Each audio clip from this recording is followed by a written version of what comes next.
Palavra Negra.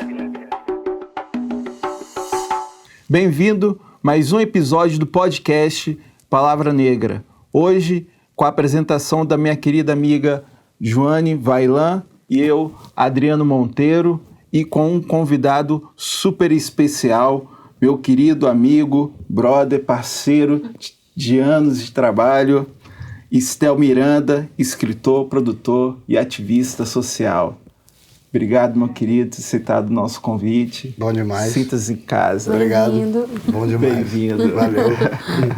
Olha, então, eu já começo com uma pergunta assim, que eu acho que você já deve ter recebido de outras pessoas, mas como você, assim como eu e vários entrevistados aqui, também já fez parte de fanzine, já escreveu para fanzine, eu queria saber se você começou a pensar no seu livro mesmo a partir dos fanzines, ou você sempre teve a ideia desse livro e só foi desenvolvendo ela? Eu sempre tive contato com a escrita, né? Uhum. Meu pai, eu vim de periferia, então eu vim de um berço evangélico, cristão, né? Uhum. E meu pai era teólogo autodidata, o meu irmão era capoeirista e pesquisador, né, da capoeira. E eu costumo dizer que meu pai me deixou a maior herança que poderia me ensinar o que eu sou hoje. Que foi uma dívida familiar gigantesca. A dívida te ensina. É isso. E 3 estantes de livro, né? Então, assim, a escrita, a leitura sempre fez muito parte, assim, né? Eu costumo dizer que eu sou dependente químico de leitura. Né? Eu gosto... Também sofro desse mal. E aí, sempre teve presente. E depois que eu tive mais contato com os escritores que sempre trabalharam, né? Com a escrita, eu comecei a me interessar por dar vazão de forma literária, né? Com alguns outros formatos de obra. Porque eu sempre tive banda, né? Então, nas bandas que eu tive, algumas eu letrava também. Então, a escrita sempre foi muito presente, tanto na parte familiar, quanto no contato com a arte e cultura. A escrita sempre me permeou, sempre me cercou, assim. E aí, depois que eu descobri o fanzine, facilitou dar essa vazão, né? Talvez, tipo assim, te incentivou, eu também posso publicar, né? A partir do momento que você publica um fanzine, você fala. Eu venho de uma época que você sonhava-se muito. E aí a gente não sonhava com base em construção mesmo daquilo que a gente faz dentro de casa. A gente sonhava baseado na propaganda, né? Da televisão. Sonhava baseado no brinquedo que o outro menino tinha e você não podia ter. Sonhava com base no tênis novo, né? Com base na mochila, porque a minha mochila no ensino fundamental era uma sacola de 5 quilos de arroz. E aí você via aquelas mochilas, então você sonhava com aquilo. A possibilidade de você conseguir pegar a sua obra, colocar aquilo que você pensa, aquilo que você consegue desenvolver como arte, de forma plástica, e conseguir disponibilizar isso de uma forma mais rápida, mais barata e mais concreta para a mão das pessoas. Então o fanzine foi, né, a grande sacada, assim, para mim foi uma grande saída. Irado, irado. E quais, dentre esses autores aí, você foi aquele que te tocou assim profundamente e que instigou a escrever? Eu costumo dizer que se a Academia Brasileira de Letras dependesse de mim para pagar aluguel, ia morrer de fome, né? Porque eu definitivamente não sou um leitor assim, que busca esse tipo de literatura. Acostumei a fazer leituras difíceis, então eu leio Nietzsche, eu leio Kant, na verdade eu leio muito mais sociologia e filosofia do que literatura, poema e conto, né? Do que... Entendi. Na verdade eu consigo fazer poesia, mas a minha fonte é uma outra absorção. Então, eu conheci inúmeros escritores competentes que não tinham uma cadeira acadêmica, que não tinham um recorte acadêmico, ou uma leitura mesmo, né, acadêmica e canônica, falar, não, esse cara é um escritor. Eu acho que os maiores escritores que eu li vieram da periferia, escreviam em guardanapo sujo de óleo, né, e colocavam pensamentos, assim, monstruosos pra fora. E um dos caras que eu mais me identifiquei hoje no Espírito Santo, até pela trajetória e da forma que escreve, é o Akiri Conakry, né? O John Conceito, que o livro dele, Poesia da Cadeia, para mim foi uma descoberta pra mim, maravilhosa. É uma das, sem sombra de dúvida, na literatura hoje, pra mim, é uma das maiores produções do Espírito Santo. Sim, você até trouxe aqui. Eu brinco isso com o John, desde o título já foi polêmico, ele quis causar um duplo sentido. Não, é maravilhoso. Num diálogo, demais. e num diálogo, até sobre justiça, sobre recortes sociais e tal, que a gente sempre conversou, tem uma frase de Martin Luther King que fala bem assim: as coisas só vão mudar quando a gente estiver disposto a lotar todas as cadeias do Estado. Interessante. A gente já lota, né? A gente já lota, né? Então, o John, ele não só instiga, né? Ele faz o papel que a literatura e que o pensador tem que fazer. Sim. Trazer as questões à prova, com que você consiga questionar a si, você mesmo, e o mundo à sua volta, as coisas que acontecem à sua volta, seja injustiça social, seja falta de emprego, seja a pandemia em si, que você possa questionar e, questionando, desenvolver tecnologias melhores, saídas para sair desse caos que a gente está nele. É bom demais essa leitura, muito potente. Sim, e é uma leitura que ela realmente é desconfortante, assim, no sentido de você não consegue realmente ler o livro do John e dormir. Sair em paz, não vai rolar. Tipo assim, pô, agora eu vou dormir aqui tranquilo. Não porque a poesia da cadeia. Não vai rolar, vai te incomodar. Vai te incomodar. Então esse é o dever da literatura mesmo, né? Sim, claro. Te tirar da zona de conforto e entender que as tatuagens mais lindas do mundo sangraram pra estar pronta, né? Eu acho que é por aí mesmo. Sim, sim. E eu acho que também, tipo, esse livro tem uma coisa muito bacana, que eu acho que o John tem isso, o Ronaldinho também, que vai vir aqui, também tem, que é uma coisa muito sonora, ao mesmo tempo que você pode só ler assim, mas todas as coisas são altamente declamáveis. Tipo, eu posso declamar isso aqui a qualquer momento, assim. Já tem meio que uma pegada, assim, do rap também, que eu vi que é uma das suas influências Racionais no início, né? Você se inspirava ali nas letras também, né? Eu acho que o John tem... Até porque ele é rapper também, né? Ele escreve. Eu acho que a obra do John fala muito dele. E quando o John fala dele, a gente consegue espelhar nele da onde ele vem e aonde ele pertence. Eu acho que é isso, né? Então, a partir daí, você começa a criar identificações. Por mais que você não se ache que você é um John, mas você conhece um John na sua quebrada, né? Ou na sua família. Ou na sua família. Ou você conhece coisas que o John disse que acontece perto de você. Essa proximidade, essa intimidade que ele tem com o público que lê, é o mesmo desconforto que acontece com as pessoas que não pertencem ao meio e que lê. Ah, sim. Ou seja... Acho ótimo. Por quê? Porque é aquilo que a gente sempre reclamou. Você vai falar da favela na academia, só que aquilo que é produzido na academia não sai pra favela. Ou seja, fica sendo ali no meio e pessoas estudando algo que não está perto delas, que elas não têm um contato direto, né? É importante salientar isso demais, eu acho, que as vivências que esse tipo de leitura traz pra gente é o que a gente pode externar que a academia sempre quis fazer, que é estudar, gente. Sim. Saber o que a gente é, como conseguir saídas de justiça. E isso é uma forma da academia tentar entender, mesmo que de forma lírica e tal, mas que ela precisa descer aqui um pouquinho perto da gente, comer um pastel na feira, tomar um café, conhecer a gente um pouquinho melhor, pra aí então conseguir ficar abstraindo alguma coisa, pensar em soluções e tal. A gente tem que participar. Eu vi até uma matéria sua no Século Diário, acho que foi, Estel, que você falou que você escreve pra favela e se for outra pessoa de fora que lê, o problema é dela. Que eu acho ótimo, porque os ricos fazem isso há milênios, né? Sim. E ninguém fala nada. Mas eu queria saber se, tipo assim, alguma pessoa dessas, você já recebeu alguma crítica da academia nesse sentido, ou alguém que meio que olhou torto, tipo, sua linguagem é assim, assado. Olha, eu vou ser sincero. O ano passado a gente teve uma perda muito grande na academia, que foi o professor Henrique. Ah, sim. Né? E ele faz parte da minha história, né? Ele era o cara que me dava aula no ProJovem. Quando eu chegava na porta da escola, deixava a arma na mão dos amigos, pegava o caderno e entrava. Depois saía, pegava a arma de novo, o caderno e ia embora. Quem me dava aula lá dentro era o Henrique. E o Henrique fez parte da minha trajetória, viu tudo o que eu tava passando até naquele momento. E aí ele me chamou para participar de uma banca do EJA, que acontecia lá dentro, porque ele participava, ele era muito ativo no EJA. Sim.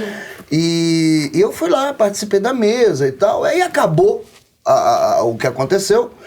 E, cara, veio um cara de lá, né, uma camisa do Darwin. Ele tinha 3 metros de altura, o cara. Parecia um boneco de Olinda. Vem ele no meio... E eu tô vendo que ele tá vindo na minha direção e era comigo que ele ia falar. E eu tô meio assim, e ele passa no meio dos outros e lá vem. E quando ele me viu, ele me deu um abraço. Me arrochou, me catou naquele bonecão de Olinda assim e tal. E, cara, obrigado. Obrigado por trabalhar na periferia. Obrigado por estudar a favela. Obrigado por se debruçar tanto assim com esse tipo de trabalho que você faz. Eu falo, rapaz, tem um negócio errado aí. Vamos... Você construiu, mas construiu torto, né? Vamos corrigir o negócio aí. Eu não estudo a periferia, eu não trabalho na periferia. Eu sou a periferia. E entender isso muda tudo. Sim. Muda tudo por quê? Porque eu me posiciono com aquilo que eu sei o que eu passo. Né? Sim. Enquanto a galera quer Oscar, eu quero Nobel da Paz, mano. Enquanto a galera leva a cesta básica como final de trabalho, pra gente e pros fraternos que a gente faz parte do grupo, pra gente é o começo. Porque é alimentando as pessoas que a gente vai saber qual é a potencialidade do lugar, quem são os escritores que estão ali no meio, quem tem a potência de fazer uma poesia, ou usar o fanzine pra pegar uma receita da avó e passar pra frente. Sim. Ou seja... a gente tem o dever de fazer o caminho contrário. Sim. Tem uma frase do Onde os Fracos Não Têm Vez, né? Dos irmãos Coen, que eu adoro. Sim, maravilhoso. Né? Que eu adoro. Que tem uma frase do Enter Shigan que ele chega pro cara com a escopeta na cara dele e fala: se todas as escolhas que você fez até hoje te trouxeram até aqui, de que adiantou as suas escolhas? É só olhar pro mundo da gente, cara. A gente errou até agora como humanidade, como sociedade. A gente tem que pegar outros dispositivos, ser vanguarda, montar outras tecnologias. E a escrita, ela é uma ferramenta poderosíssima para conseguir fazer com certeza. isso. Sem sombra de dúvida. Ainda mais uma leitura que você consegue ter acesso, né? Eu acho que é mais ou menos por aí. Sim. E eu acho que escrita, nesse sentido... realmente resistência, né? Porque eu acho que tentam se vender, pelo menos é a minha perspectiva, de resistência, né? Justamente por estar aqui fazendo esse projeto, acreditando nesse projeto, aonde esse projeto vai chegar, né? Porque vende-se essa falácia de que preto e pobre, preto favelado, a galera de favela não lê, né? Tanto Rolou essa parada aí. Ainda rola. Não lê. Agora, né, que é pra aumentar o imposto sobre o livro, a galera jogou essa... Estão jogando essa aí, né, que não lê, né, tá aí essa taxação de livro, né, enfim. E eu acredito muito que isso é uma falácia, assim, é uma falácia. Sabe? É uma falácia. Saiu né? até na Folha de São Paulo, que, tipo assim, é mentira. 40% das famílias com salário mínimo se consideram leitores. Tipo assim, da onde que a galera tira que não lê? E lê o quê também, né? Porque aí o fanzine tá computado, o que eu leio no Instagram tá computado, um blog que eu leio... Também é uma forma de leitura, né? Sim, aí entra onde vem os preconceitos sociais, né? Porque a favela tá cheia de igreja. E as irmãzinhas, o que estão carregando ali de baixo? Ali? Uma biblioteca. Então, aquela leitura... Sim. Eu passei o meu período aí, que eu até já compartilhei aqui, meu processo de e eu também fui criado em igreja evangélica, eu passei lendo a Bíblia. Isso. Eu também li a Bíblia. Eu li a Bíblia 2 vezes. Não, a referência tá nisso, né? E é 1000 páginas quase, dependendo da versão. É grande, tá? É grande. Aquilo ali. O pique é R. Choking pra lá. Justamente, né? E é uma leitura com palavras difíceis, às vezes. É uma leitura né? complexa Uma leitura e complexa. é uma leitura rica, assim, né? E eu acho que isso me ajuda até hoje na construção também das Sem minhas dúvida histórias. alguma, sem dúvida. Sabe? Porque ele tá cheio de histórias fabulosas. Fabulosas, Isso. saca? É o livro mais adaptado no cinema até hoje. Justamente. É isso Justamente, mesmo. né? É o livro mais adaptado no cinema até hoje. Eu tenho a minha criação me trouxe, a Bíblia foi um primeiro contato, com a leitura, claro, mas eu acho que me foi cobrado um pouco mais que a leitura. Leitura por leitura, você abre o jornal todo dia de manhã, compra ele na padaria e tal, e no outro dia ele vai virar embalagem de peixe, né? É isso que vai rolar, né? Quando você faz uma leitura um pouco mais difícil, tipo no português arcaico, meio que é te obrigado a você entender aquilo, né?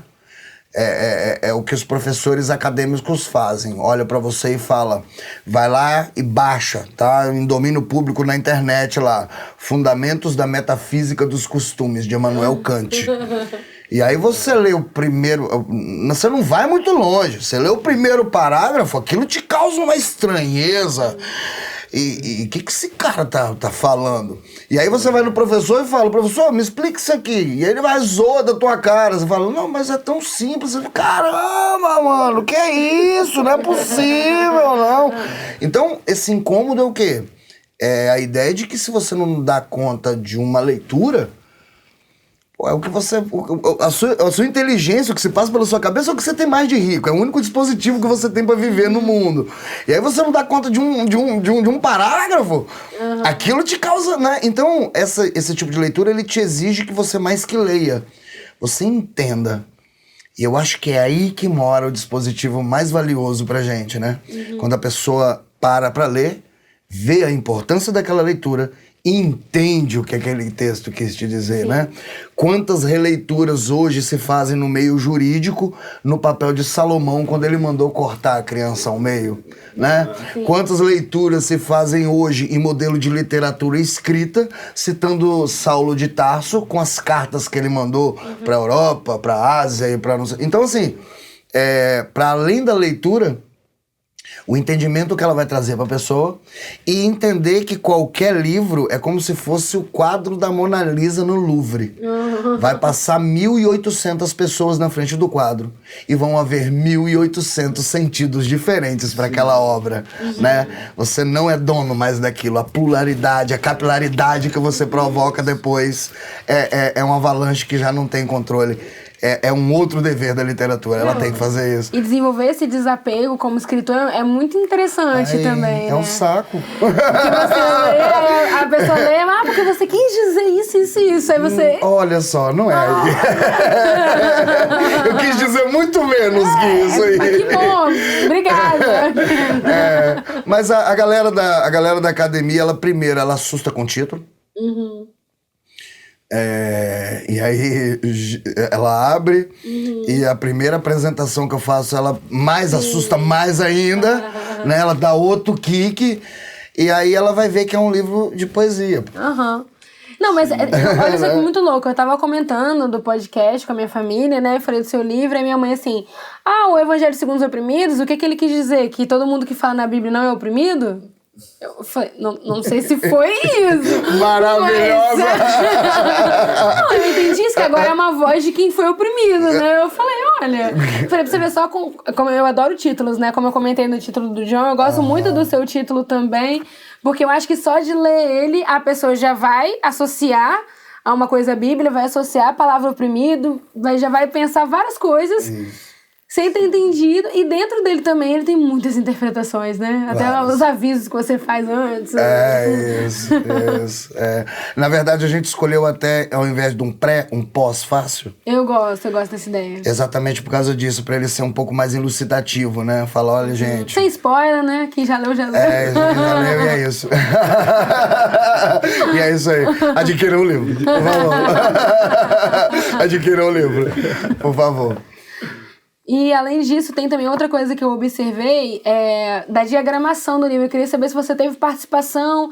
É a Luana Dias que fez pra você, né? A Luana Dias. Eu achei muito legal, porque tem uns momentos que parece muito um versículo, outras horas que já parece uma poesia concreta. Queria saber se você participou, se foi uma conversa, você já tinha planejado essa diagramação. Então, o processo do livro foi bem interessante, assim, né? Depois que a Cousa me chamou, porque eu tinha lançado o original, eu mandei o original pra eles. E depois que eles me chamaram, eles me perguntaram 135% do livro. O Saulo também, Caxias, né? Não, senta aqui e fala, o que é isso? Porque eles mesmos não entenderam o corpo daquilo que eu mandei pra eles, né? Eles falaram, cara, você tá escrevendo a Bíblia de novo? O que tá acontecendo? Explica isso aí. Você tá escrevendo a Bíblia de novo? É esse o processo? E na verdade, a ideia é exatamente levar isso. Quando a gente fala de Nietzsche, por exemplo, a frase mais batida dele é aquela, né? Deus está morto. E aí a galera não pega a frase toda, né? A frase toda, né? Só fake news. Corta isso e olha aqui, o ateu. Tipo com Marx lá, né? Religião, ópio do povo. Cara, vai lá fazer aquele cortezinho e tal. E aí, na verdade, só pra plastificar pra galera, a frase toda é assim. Havia uma nuvem negra sobre a Europa. E ela está indo embora, porque Deus está morto. Só de olhar a frase, você vê que ele não fala Deus não existe. Sim. Ele tá fala Deus está morto. Né? Sim. E que Deus está morto? Aquele que você colocou num altar e que se tornou sagrado. Por exemplo, o pai violento, que por ser mantenedor da casa, você mantém ele como mantenedor da casa dentro de um altar. O cara machista do meio da rua, só porque ele é policial ou tem uma arma, que ele continua mexendo com meninas indo pra escola e ninguém fala com ele. Ele tá no altar. E esses deuses têm que ser martelados. A economia tem que ser martelada, a política tem que ser martelada. A gente tem que arrumar mesmo um crepúsculo pra esses deuses mesmo, né? Marretar e destruir eles. E aí a gente tem uma visão um pouco estereotipada daquilo que a gente chama de cristianismo, daquilo que a gente chama do credo. Eu, como tenho ascendência judaica, né, família Miranda e tal, e aí eu chego... também, somos Miranda. Isso aí. E aí, o que acontece? Eu conversando com os caras, eu falo, cara, Jesus era muito legal, ele era maneiro, ele andava em vários meios, ele era muito bacana, mas para todo mundo ali a terra era plana, tá? Entenda, ele também acreditava que a Terra era plana. E a galera meio que treme com você assim, mas era uma conotação científica da época. Ninguém conhecia Galileu, ninguém conhecia que a Terra era plana. Então assim, essa quebra de estereótipo de trazer a humanidade para perto das pessoas e tirar eles do lirismo dessa interpretação vazia, faz com que traga um pouco mais de seriedade, as pessoas queiram mais entender o texto. A ideia da linguagem do português arcaico, da diagramação com versículos e capítulos, foi exatamente pensando nisso mesmo. Massa. Fazer um evangelho nosso. Falar do nosso sagrado. E ao mesmo tempo você traz essas quebras, né? Em alguns que não tem essa diagramação no meio, pra tipo assim, é isso, mas não é isso. O que você tá pensando? Isso, então. Se você perceber o texto, ele meio que começa com a Gênese, tem meio que alguns salmos no meio e termina meio apocalíptico. Fez toda a jornada. Isso, então a ideia é fazer essa alusão mesmo. A nossa história sagrada. A nossa forma, a nossa oralidade. Só para terminar de responder, tem um exemplo muito bacana que chegaram para um doutor na Índia. Perdão. Chegaram para um doutor na Índia e deram um material para ele, né? Um livro e 2 artigos sobre as religiões da Índia, sobre o hinduísmo. E aí ele leu o material e na hora de devolver o material, que era para publicizar o material, mas precisava de um aval deles, né? E aí, na hora que ele devolveu o material, ele falou, formidável, fantástico. Vocês sabem tudo sobre a gente. É uma coisa de louco. Vocês sabem nome, época, espaço. Eu achei isso lindo. Só me explica uma coisa. Eu, cara, o quê? O que é hinduísmo? Entende? Hinduísmo foi um termo que nós empregamos a eles e distribuímos para o mundo para falar da oralidade religiosa deles, das multivertentes. Tipo, pegou um guarda-chuva, colocou tudo dentro. E colocou tudo no pacote e vendeu o bacião, entendeu? Então, assim, a escrita ela é importante nesse momento. Você quer tornar o seu lugar bom? Faça dele um lugar bom. Fale dele de forma boa, torne ele, interprete ele de forma boa. Eu acho que é mais ou menos isso que eu trouxe. Um evangelho um pouquinho sobre a gente mesmo. Estel, mudando um pouco de assunto, saindo um pouquinho da literatura, você que é um cara multiartista, produtor, ativista, você fez um trabalho muito bacana no ano passado e ainda continua fazendo, durante a pandemia, que nos atravessa ainda, e com o coletivo Fraternidade Periférica Unida, distribuindo cesta básica dentro lá da comunidade São Pedro e arredores. Você poderia falar um pouquinho como funciona e como que anda? A fraternidade, ela não nasce com corpo de coletivo, né? Ela nasce com corpo de colegiado. Por quê? Porque são vários atores em vários locais diferentes, envolvidos com vários aparelhos públicos e privados, e com vários recortes e frentes de trabalho diferentes, jurídico, assistência, arte, cultura, literatura e tudo mais. E a gente viu que, para começar a estruturar algum trabalho, a gente precisaria fazer levantamento, né? Porque a gente tem algumas metodologias próprias, assim. E aí, quando a gente estava desenhando tudo isso para chegar nas comunidades, veio a pandemia. Assim, numa pancada só. E aí a gente falou, então, o povo tá morrendo e o povo tem que comer. E aí a gente viu que várias instituições começaram a fazer o mesmo movimento, algumas até da classe média e tal, né? E aí a gente falou, a gente tem que arrumar um jeito de ser autossuficiente com isso, sem depender tanto do recurso, do poder econômico e tal. E aí a gente fez a primeira experiência, que a gente estava pedindo um arroz, um sal, um macarrão, a quem pudesse dar. E aí nesse primeiro movimento a gente levou 120 cestas básicas para a Cidade de Deus, que fica ali em Terra Vermelha, né, do lado do Jabaeté ali e tal. E de lá para cá, no longo desse mais de um ano de pandemia, a gente conseguiu, nesse movimento formiguinha, botar quase 2 toneladas de comida na rua aí, em cestas básicas, mais brinquedo, mais roupas. E aí como a gente conseguiu fazer isso? Um monte de gente dura, né? Ninguém sem nem um centavo. Como é que você fez isso, cara? Tem padrinho? Não tem padrinho. Como é que você fez isso, então? É aquela coisa, né? Se você tiver um pouquinho de raciocínio rápido, você entende que você não precisa jantar 6 vezes. Janta só 3, né? E aí você vai ter pessoas felizes do seu lado, você vai ter pessoas alimentadas, alegres, predispostas a estar com você, né? Então, a gente não precisou de ir muito atrás, não. A gente só precisou de identificar as pessoas que realmente estavam consagradas a se importar com aquilo que a gente estava fazendo. E é só ir ali na rua, por mais que pareça que não, é só ir ali na rua que você vai descobrir todas elas. E você vê isso na televisão toda hora. Quantas pessoas se jogando sem ter um curso de preparação dentro do World Trade Center para conseguir salvar pessoas, né? Quantas pessoas se jogam sem ser bombeiro, sem ter preparação física nos deslizamentos de Petrópolis, nas enchentes do Rio de Janeiro. Então a gente já tem uma predisposição a saber que a entrega pro outro é o que faz a vida ter sentido. Quando o outro tá rindo do seu lado é que a vida tem sentido. Então, nesse movimento, a gente conseguiu tá alimentando essa galera toda. Hoje a gente atende algumas comunidades em Vila Velha, em Vitória, e o nosso trabalho tá subindo para Domingos Martins, para trabalhar com a periferia rural de dentro de Domingos Martins, inclusive levando...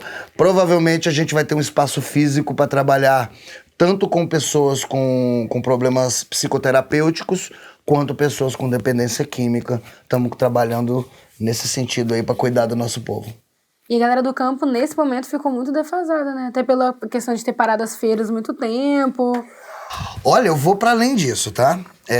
O coronavírus chegou e a galera enxergou que o coronavírus chegou na zona rural. Mas uma experiência particular que eu tive em Linhares é que de um bairro de Linhares para outro, dependendo quando você é local, regional ali da localidade, você vai de um lugar para o outro e você passa numa rocinha, né? Num pastozinho e tal, aquela coisa toda. E a gente ia de um bairro, acho que o Interlagos, para outro, e tinha uma lagoa bacana. A gente falou, não, vamos passar por aqui, é bonito, a gente tira umas fotos, tá um sol bacana, um ventinho maneiro, vamos por aqui e tal, vamos embora. Aí pegamos. E eu lembrei da música na hora, o Menino da Porteira, porque eu vi a porteira de longe, tinha um cara sentado nela, né? E nós fomos chegando perto do Menino da Porteira, e quando a gente chegou perto dele, ele olhou pra mim assim e falou, quantas?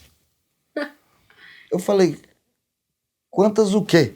Eu pensei comigo, vaca, né? Porque tem umas vacas ali atrás, enfim. Não, o crack chegou na zona rural.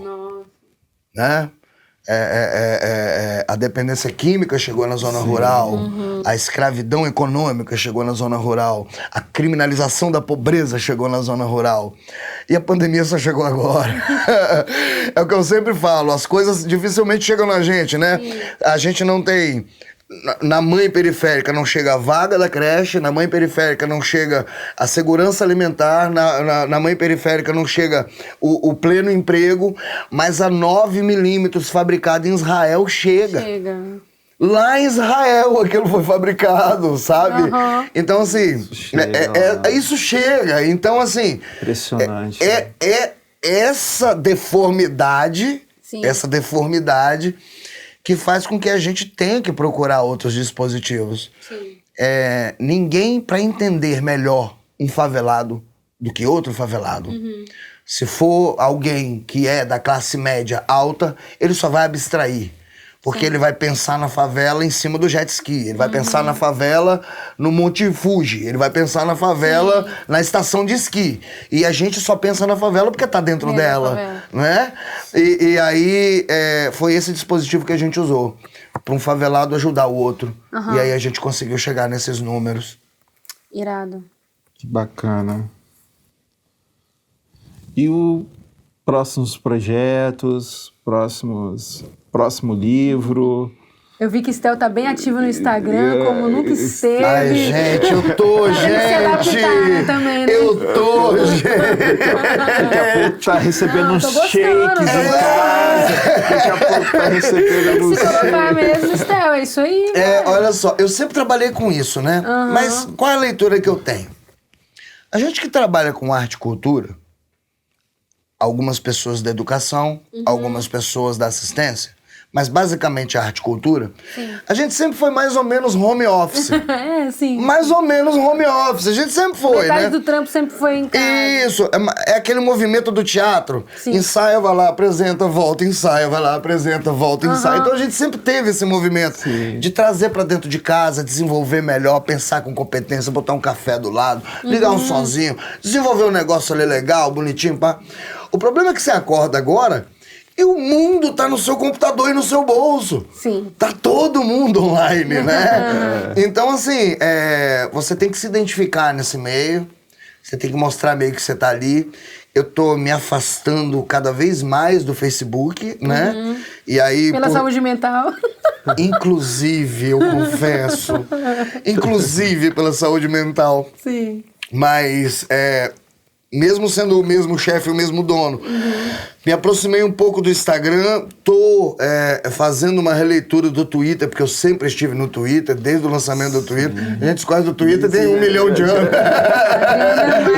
Já se tromba no Twitter, assim e tal. Mas eu gosto, pra mim o Twitter é a melhor rede social do mundo. Sim. Né? Em rede social, pelo conceito que se tem, pra mim é uma das mais competentes. Sim, sim. E o Instagram tá servindo pra me dar vazão, tanto pra minha arte quanto pra mim me identificar mesmo no meio dessa confusão da galera. Sim. Porque tá meio, além de pasteurizado, tá meio em convulsão, né? Ou seja, o mesmo cara que chega pra você e fala, nossa, que trabalho lindo. Dá 5 minutos ele fala, seu esquerdopata de merda, seu esquerdista. Aí dá 2 minutos fala, que Deus te abençoe, te guarde, te proteja. E daqui a 10 minutos ele fala, cachorra. Não sei. Então, assim, a galera tá bem convulsória, bem confusa nisso. E talvez, infelizmente, eu não acho isso muito legal, mas só evidenciou que as pessoas, como as pessoas lidam, pelo menos na América Latina, com a rede social. A imagem fala mais que o contexto. Poucas pessoas leem o que tem que ser lido, né? Você fala que você vai estar no Palavra Negra às 2 da tarde vendendo empadinha de camarão. E embaixo vão comentar onde você vai estar. Embaixo vão comentar de que é empadinha. Embaixo vão comentar que hora você vai estar lá. Embaixo vão comentar onde você vai... Então, assim, eu gosto da frase de Milo Fernandes, né? Uma imagem vale mais que 1000 palavras. Mas como dizer isso sem palavras? Né? Então, eu tô ali mais pra me posicionar, pra conseguir dar vazão a todo esse material mesmo. Tá certo. É mais que uma imposição. Né? Eu gosto de gente, abraço, cafuné, afeto. Eu gosto de Zilda de noite. Eu gosto. Isso!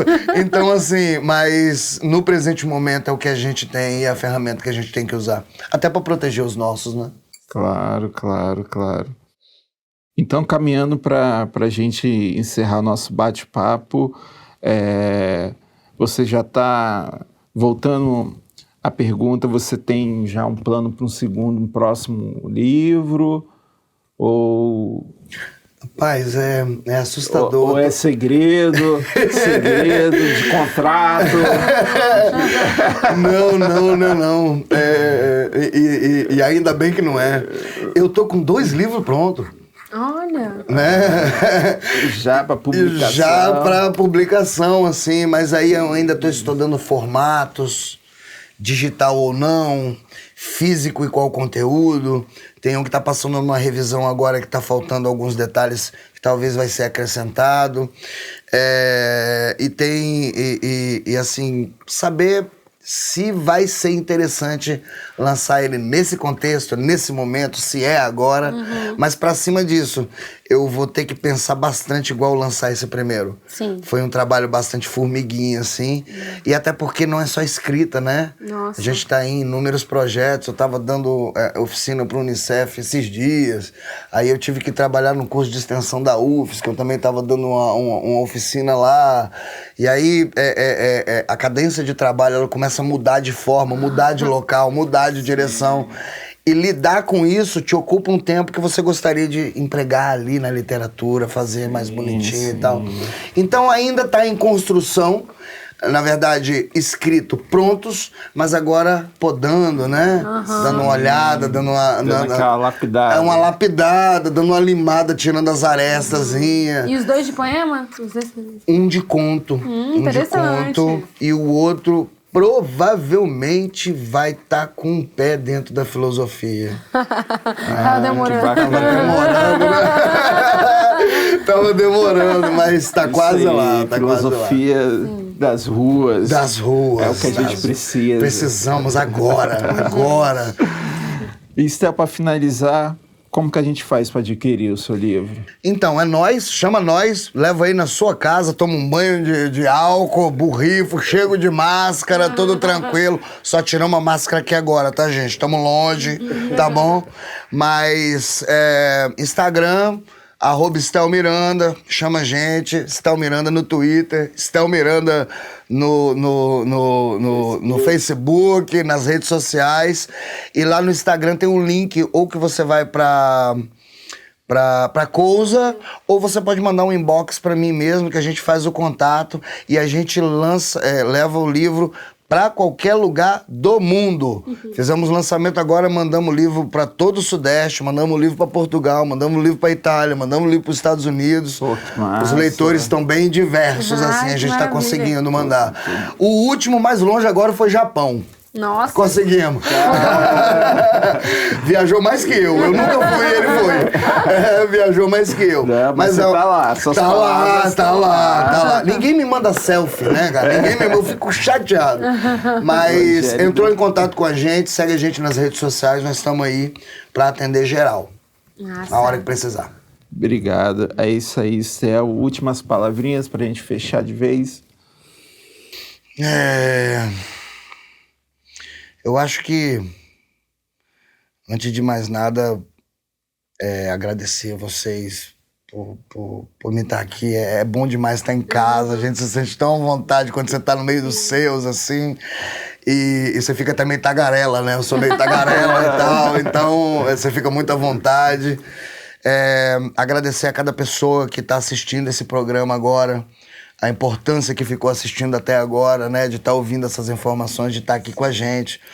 Mas, acima de tudo, que a gente possa entender que todos esses grandes pensadores, toda essa história do pensamento que a gente tem numa linha tênue na história, Nietzsche, Durkheim, Marx, e todos os grandes, todos os gigantes, Platão, Aristóteles, Sócrates, e da própria literatura, Edgar Allan Poe, Shakespeare, né, Agatha Christie, todos esses grandes pensadores são grandes referências, mas referências. Os nossos maiores pensadores, os nossos maiores filósofos, os nossos maiores políticos, as pessoas responsáveis pela mudança da nossa realidade estão no aqui e no agora. Então que a gente possa, ao invés de olhar para cima, olhar para o lado, se enxergar, se identificar, saber que o nosso meio também é capaz de produzir tudo aquilo com toda a competência e qualidade que a gente vê dos gigantes. É só a gente olhar para o lado, para o próximo, que a gente consegue ver essas joias que estão aí. Obrigado. Obrigada a você, Estel. Valeu. Obrigado, meu brother. Obrigadão. Uma satisfação enorme estar com a gente. E assim a gente encerra mais um episódio do podcast Palavra Negra.